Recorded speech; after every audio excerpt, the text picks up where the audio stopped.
ఇవాళ మనం ఇంకో స్కిల్స్ చెప్పుకోబోతున్నాం. ఇదేంటో చెప్పుకోండి చూద్దాం. Java full stock. మీకు ఇంతకు ముందు వీడియోలో కూడా చెప్పాను .NET full stock.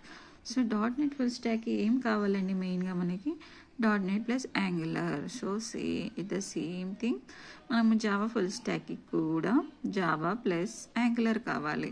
So Java developer అయి ఉండాలి, ప్లస్ దాంట్లో ఫ్రంట్ ఎండ్ టెక్నాలజీలో యాంగులర్ కూడా యూజ్ చేసి ఉండాలి. ఇప్పుడు ప్రజెంట్ టెక్నాలజీస్ వాడుతున్నారండి అందరూ. 13th ప్లస్ వర్షన్, 13, 14, 15, 16, 17 ఆ వర్షన్స్ అడుగుతున్నారు మన కంపెనీస్లో.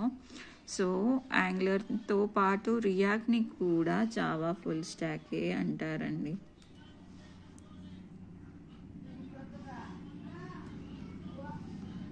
రియాక్ట్ JS కూడా ఉండాలి, దాన్ని కూడా జావా రియాక్ట్ అని అంటారు. సో మనకి perfect skill Java react developer అని అడుగుతారు, కొన్నిసార్లు జావా ఫుల్ స్టాక్ డెవలపర్ అని అడుగుతారు. సో అలాంటప్పుడు మనం చూసి Java spring boot micro services అని ఇచ్చి దాంతోపాటు ఫుల్ స్టాక్ ఏంటి కావాలి మనకి యాంగులర్ కూడా ఇవ్వాలండి. డెవలపర్తో పాటు మనకి యాంగులర్ ఎక్స్పీరియన్స్లో లేటెస్ట్ వర్షన్ ఎక్స్పీరియన్స్లో వర్క్ చేసి ఉండాలి. వాళ్ళని Java developers and Java full stock developers అంటారు. సో ప్లస్ రియాక్ట్లో కూడా జావా ఫుల్ స్టాక్కి అడుగుతూ ఉంటారు ఒక్కొక్కసారి. సో మనం వాళ్ళు ఎట్లా అడిగితే అట్లా CVs తీసి ఇవ్వాలి.